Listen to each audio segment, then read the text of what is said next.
उत्तर प्रदेश के बाद महाराष्ट्र में लोकसभा की सबसे ज्यादा 48 सीटें हैं। 2019 के लोकसभा चुनाव में बीजेपी ने शिवसेना के साथ मिलकर महाराष्ट्र में लगभग क्लीन स्वीप कर दिया था और 41 सीटों पर जीत हासिल की थी। हालांकि 2024 में महाराष्ट्र की तस्वीर अलग हो सकती है। महाराष्ट्र की राजनीति को लोकसभा चुनाव में काफी अहम माना जा रहा है। इन चुनाव के बाद ही राज्य में विधानसभा चुनाव होंगे।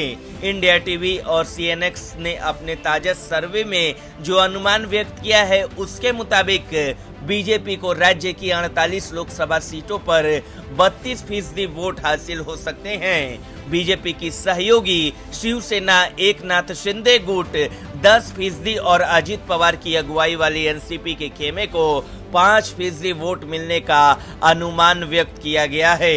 ऐसे में तीन पार्टियों का वोट प्रतिशत 47% के करीब रहने का अनुमान व्यक्त किया गया। सर्वे में एनडीए के रहने का अनुमान है, तो वहीं महाविकास आघाड़ी की पार्टियों में कांग्रेस को 15% वोट और शिवसेना बाला साहेब ठाकरे को 15 और एनसीपी शरद पवार गुट को 12% वोट मिलने का अनुमान लगाया गया।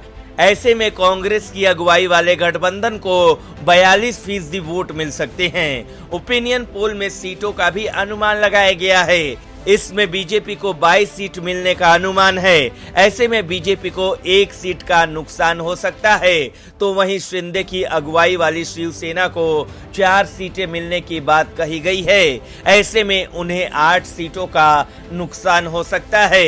एनसीपी अजित पवार गुट को 2 सीटें मिलने की बात कही गई है। कांग्रेस को 2024 के लोकसभा चुनाव में फायदा होने की बात कही गई है। कांग्रेस को 9 सीटें मिलने का अनुमान है। ऐसे में पार्टी को 8 सीटों का फायदा होगा। शिवसेना उद्धव बाला साहेब ठाकरे गुट को 8 सीट मिलने का अनुमान है। ऐसे में उद्धव ठाकरे गुट को 2 सीट का फायदा हो सकता है। एनसीपी शरद पवार गुट को 3 सीटें मिलने का अनुमान है। ऐसे में उन्हें 1 सीट का नुकसान होता दिखाई दे रहा है। इसी के साथ अन्य को 1 भी सीट नहीं मिलने का अनुमान व्यक्त किया गया है। Bureau report, news 24।